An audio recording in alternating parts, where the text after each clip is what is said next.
I was awarded my first contract in 30 days. My second contract was in 32 days. It was a procurement for suicide doors. $43,000 was my total winning award, and then my profit was $13,000. I just celebrated my third win. Third win was traffic management services. It's for 2 days, and my profit is $5,000. I was the only one who bid on it, and I won. 5 months ago, y'all, Christy began the government contracting journey and won. And she is here to share her journey with us. So welcome to the channel. Thank you so much for having me, Dr. Parks. I'm so excited to be here. I'm so excited that you're here. So how did you get into government contracting? It's crazy. I still don't know. Have you ever felt like when you're scrolling on YouTube and you're just like looking up random things? I think one day I was looking up something about a side hustle. I am a very creative person, so I was looking up different ways to make extra money. And I think I came across government contracting. And I was like, oh, this is interesting. Like, what is this? So I started watching random videos. I came across your video.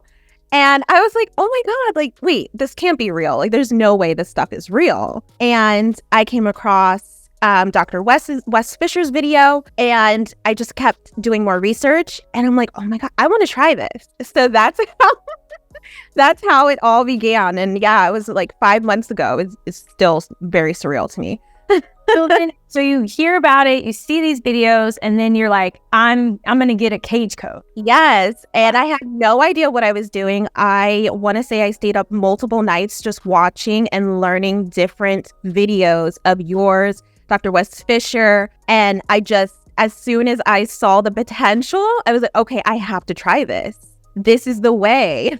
Like, I have to try it because I've done so many other things. I've done Amazon FBA, and while the money was great, it was a lot of work. So I was looking for something that, while it is a lot of work to it, it's not as stringent as FBA. Yeah, none at all. Yeah. Not at all. I mean, because one win can change your life. So exactly. You go forward, you register, and you watch your video. Oh, thank you. Help me register because I had no idea what to do. So yeah, I watched your video that literally went through everything from my cage code and my NAICS codes and which ones to put in. Yeah. I love that. I love that. Because, the thing is, I actually have multiple businesses, so I register them, and I go through a lot of the trials and tribulations too with cage. So you get your cage code and you were like, what do I do? Yeah. So I got my cage code, and then I actually did a 5-day challenge with Wes Fisher.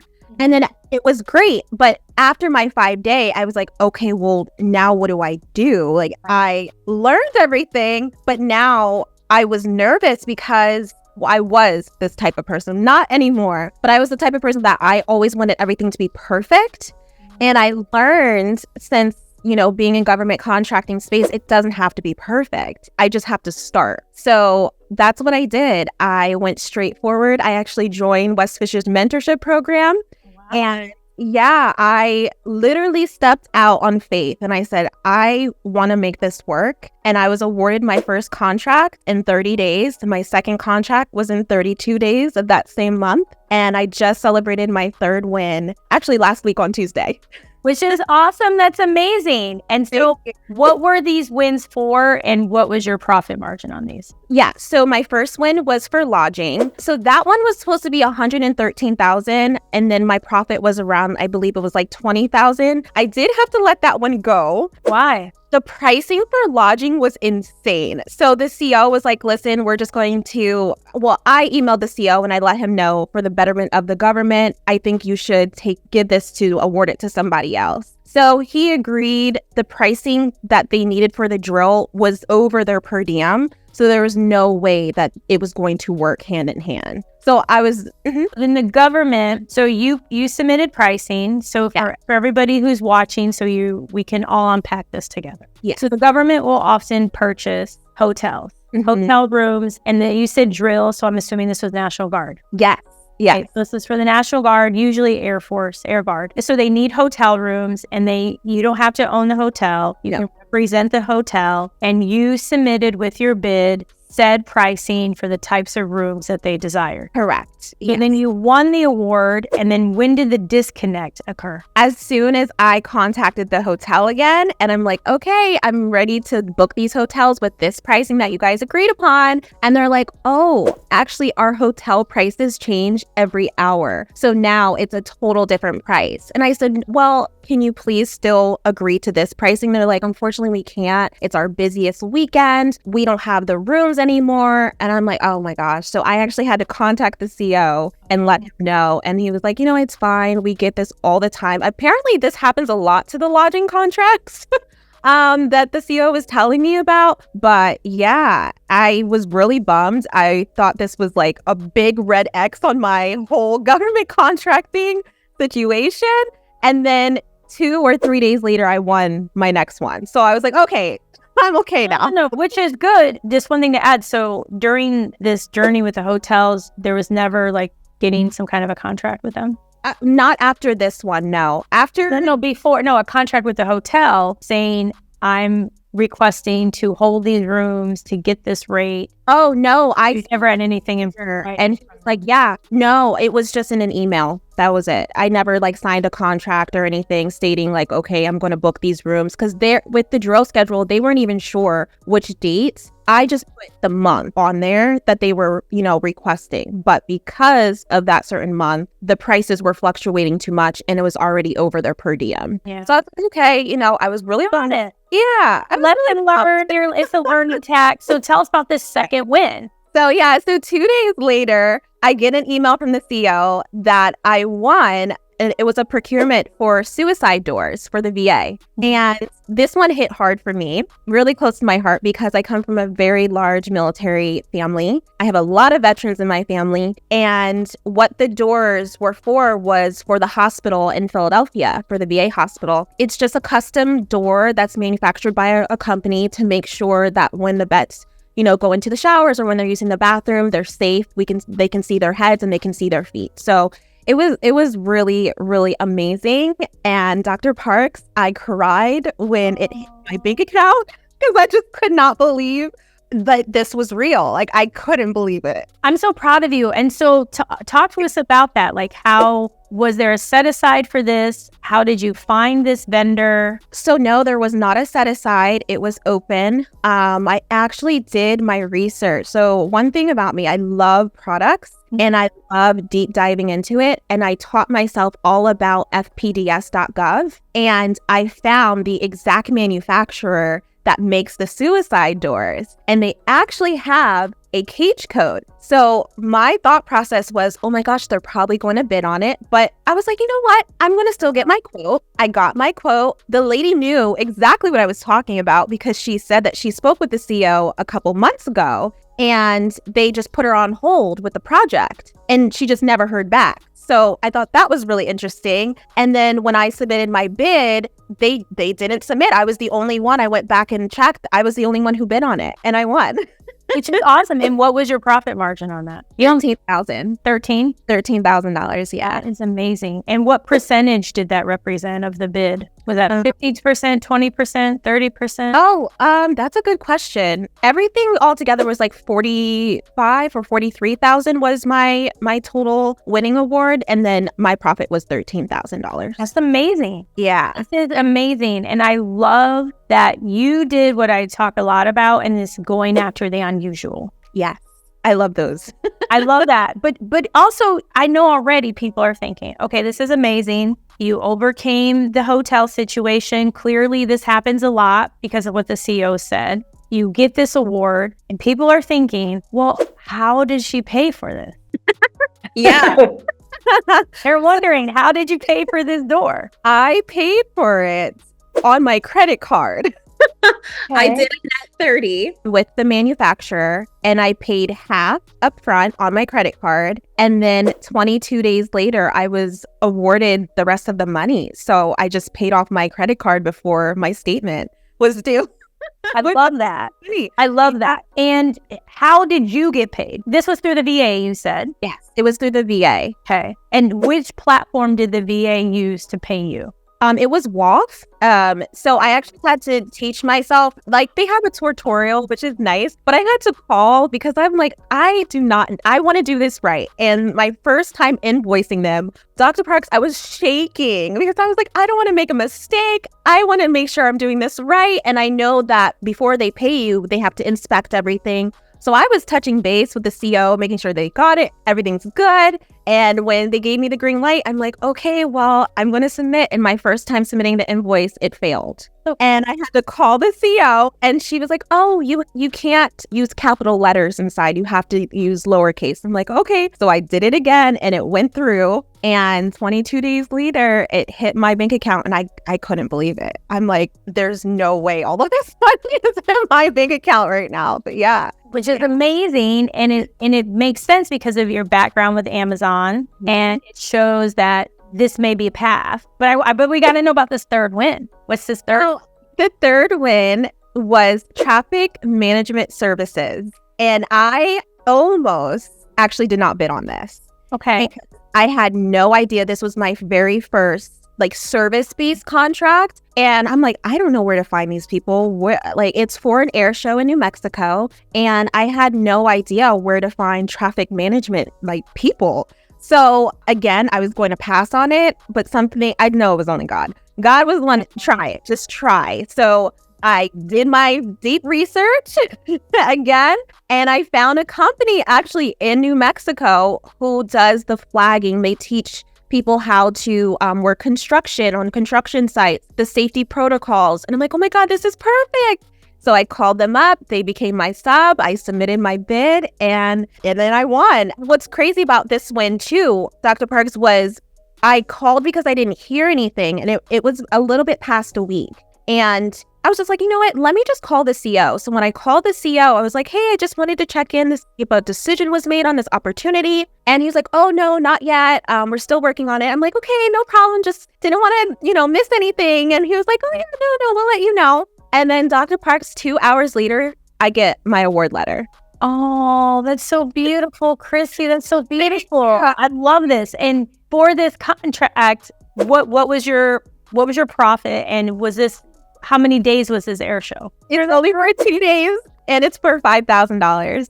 That's amazing, because then it gives you more past performance on the services side. Yes. So, and then, it's funny because I was talking to my mentor, Wes, and I was like, oh, it's a little one. And he was like, Chrissy, no, this is huge. Not, a lot of people don't even see $5,000 in a month, and you just made that within 2 days. I'm like, oh yeah, I have to set my mindset correct when I'm doing these. This is great. If it's 1,000, 2,000, 5,000, all of it is amazing. It truly is. Yeah. So then what will you bid on next? Because what's great is, and I say to everybody, it's not hard to win. Right. It's not hard at all to win. However, you need continuous revenue, because it's great that you have the 2 wins, you have this money, and then what? So what kind of efforts are you bidding on now? And are you bidding on things that give you revenue every month? I am. So I'm moving more towards 5-year contracts for services. I've also, because I love my products, I do still bid on those. But I am moving more towards HVAC. I'm doing more landscaping. I don't discriminate, Dr. Parks. I love everything. I love everything. So yeah, I'm moving more towards services so I can get that continuous revenue coming in. That's really good. And so as you kind of transition, and this is really common where somebody may come in, like for us, I did a lot of diversity and inclusion training, and now we do a lot of staffing, and then we're pivoting again to other areas. What have you noticed as you move from the type of contracts that you've submitted to these 5-year ongoing kind of contracts? Have you noticed any difference with requirements or time or anything of that nature? I feel like the subs are different. And I say that because I have more of a longer relationship with them. I even have been submitting for construction because I don't see a lot of women in the construction zone ever. So I've even submitted for construction contracts that are 5-year contracts for the base that's actually near me. So they need bathroom renovations, they need painting, they need flooring, they need cabinets. things like that. It's just like a longer relationship building. And even with the COs, because I do understand that the COs aren't always going to be there. A lot of them come around and then they leave or move bases. So I've been noticing it's really taught me to build more relationships with my subs and my COs that I contact. And with the construction, when you say there aren't that many women, are you bidding on SBA certified WOSB stuff? Well, I would love to, but there is a 68-month wait right now. I did apply already, so I'm just waiting for my certification, but I mostly bid on the total small business construction, and then if they don't have like any set asides. Okay, no, I just wondered. I think it's great because even if it's not set aside, they still take notice of the different types of vendors who apply. So I love that you are forming those relationships and adding to those relationships. What other areas do you foresee that you're going to bid on, like as the different quarters come up? Third, fourth, first quarter, what are those things you're wanting to bid on? Other things that maybe you haven't mentioned yet. Well, definitely because the election year is coming up. I heard a lot actually from Jason White. I was watching one of his videos and he recommends bidding on travel services during the election year. So I would love to get into something like that. I saw ballistic helmets. That sounds really cool. I've been looking at things with NASA lately. They need certain uniforms for the astronauts. So like I said, I'm open. When I'm on Sam.gov, I'm like, ooh, whatever like interests me, that's what I go after. So I love that. I love that too. And because at the end of the day, it's easy to go after what everybody else is going after. Right. But when it's unusual, then it kind of gives you an advantage. Like for instance, with the event, I'm sure not many companies bid on that 2-day event in New Mexico. So it really helped you. So it's very, very interesting space. What are some things that you would tell the new person who's like, okay, this is great. She won this money. This is awesome. She was able to use a credit card. What if somebody can't use a credit card? What would you say to them? I would definitely tell them to still submit and bid. What my mentor has always taught me is if you woke up one day and you were awarded $50,000 with a government contract, you would figure out how to get that $50,000 from a bank, a family member, a friend, something. So Wes always says, like, just keep moving. And that's what I would tell the new person. Like, even if you don't have the money, find a way because the profit of it is incredible and it is life-changing. Like I said, I didn't know how I was going to do it. And I just took a step out on faith and I did it. And now I see that I can keep doing it and keep doing it and keep doing it. So yeah, where there's a will, there's a way. So where there's a will, there is a way, And how many bids do you typically submit a month? So I am doing at least one a day, but for 365 days. So there is a challenge that Wes is doing where you submit at least one proposal a day. I am very competitive, so I try to at least get in between 3 to 4 a day. And I've hit over 100 bids since I started 5 months ago. I'm excited about it and I just keep bidding. So I would definitely tell people just keep going. Bid, bid, bid is one of my favorite slogans to say. That's what I think. Yeah, the more you bid, the more chances you have for winning. Okay, so do you request debriefs because you submitted the 100, but you won 3 to help increase your win rate? Right. So a lot of the ones that I've also submitted, they've been products. And a lot of the solicitations have been canceled. So I have been going back. Yeah, it's really weird. Even this one that I spoke to the CEO today, it was for fire suppression services. And there was really only one sub that could do it. And I placed my bid. And the CEO did tell me today I was the only one. And because of that, they had to cancel it. So I've noticed a lot of the ones I've been bidding on have been canceling or people have been coming in and they've been really underbidding. So for example, one was for picnic tables and one picnic table, which was an ADA picnic table, just for one is like $24,000. Well, whoever won this, they won for $24,000, but they wanted 10 picnic tables. Like the pricing of it was crazy. So I look back on the awards and I see, and I'm like, okay, I'm overpriced here. Sometimes I do reach out to the CEOs and I ask them, like, is there something, that I could have done better? They said my technical is great. My quote was fine. It's just this person was $20,000 less or $10,000 less, or I even lost one for $1.50. I lost for Okay, we got to talk about that one. That had to hurt. That hurt me. I'm sure it hurt everybody else. Listen, it did. What was that one that you lost? It was a lodging one. It was a lodging one, and that's why I'm like, I will never do lodging ones ever again. We're gonna do lodging. It's a lodging. But yeah, it was for $1.50. Wow. I was like, I did though. One of the really cool ones that I got really excited for because it was for $3 million. It was 434 products. For, medical is for the Treasury. And while I didn't win, I am very proud of myself because I've never submitted something over $1 million. Right. And I submitted this over $3 million, and the winning bid was $2.4 million, and my bid was $3.1. So I said, okay, I'm not too far off. It's still possible. You know, I did speak to the CEO, and she's going to stay in touch with me. So I'm making these connections. I'm making these, you know, building these relationships. And I think that's really what it's all about. They always say, like, CEOs are people too. You know, they're everyday people. You got to build that relationship with them. And that's what I'm doing. So, yeah. Yeah. No, I mean, the building the relationship is key. The bid strategy is what makes you money. It's bidding and having a high win rate and having a system in place because you want to make sure that your efforts are paying off. Right. At the end of the day, a contracting officer is just executing what they've been told to buy. The person you need to get to know is the buyer.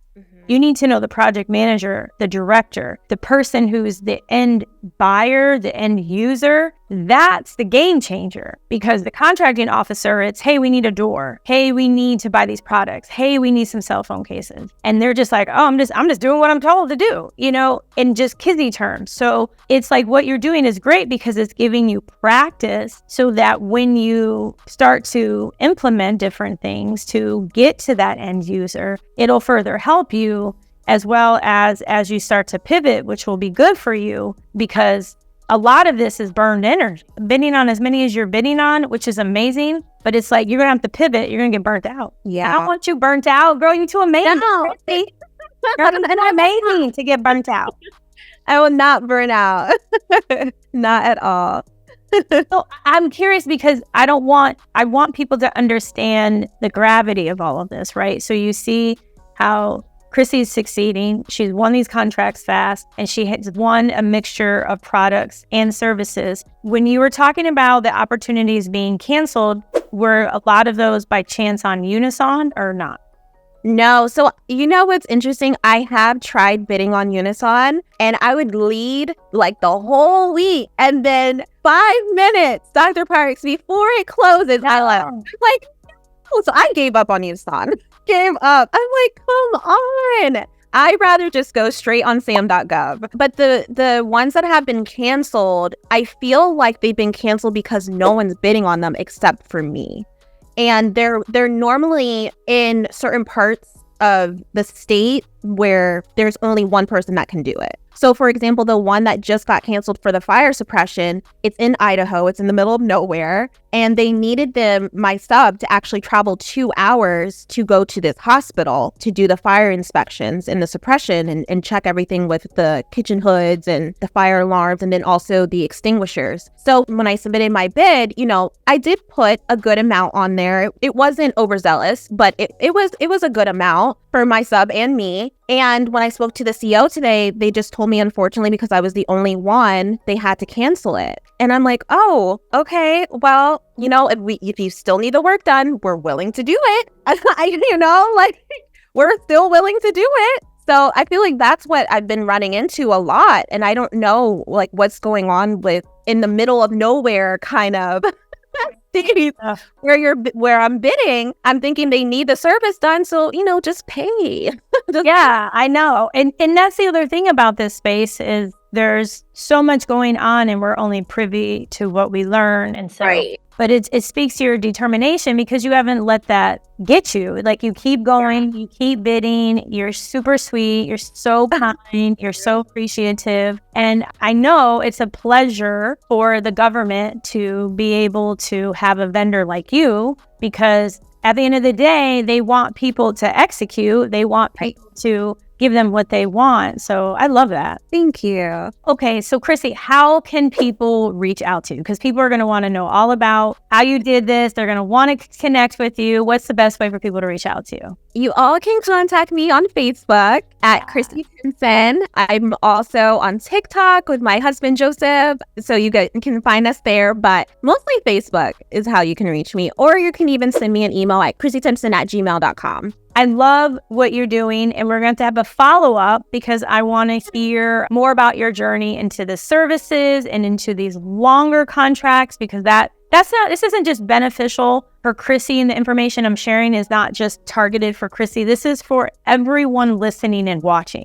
Like, when you have a business, the fundamentals are you have to have revenue coming in. Right. Period. That's why Amazon has a subscription model, because they have money coming in every day, whether you're buying from them or you're not buying from them. And the way that we have our subscription model in the federal government is having typically time and material or firm fixed price contracts that you are invoicing the same amount every month. And we're talking hundreds of thousands, if not millions a month on contract. And you don't need to win many. You can win one and one. Mm-hmm. So that's the game changer when it comes to a lot of the work out there. It's great to have the windfall, and a windfall feels good and it's amazing. And I love it. And we all want those windfalls. Let me snap some more. We want those windfalls, but we also want those ongoing revenues. So we know Chrissy's going to get that. So we're going to follow her journey. You're going to reach out to her. You're going to connect with her in my amazing Facebook group. And I'm just so grateful to have you here. You are such a light. You're so amazing and positive and beautiful and so kind. And I'm so appreciative. Thank you. And thank you again so much, Dr. Parks. I'm telling you, if it wasn't for you and Dr. West, I wouldn't be able to do this. And you both have changed my life. So thank you so much. Well, you've changed. Listen, you've impacted me in ways you don't even know.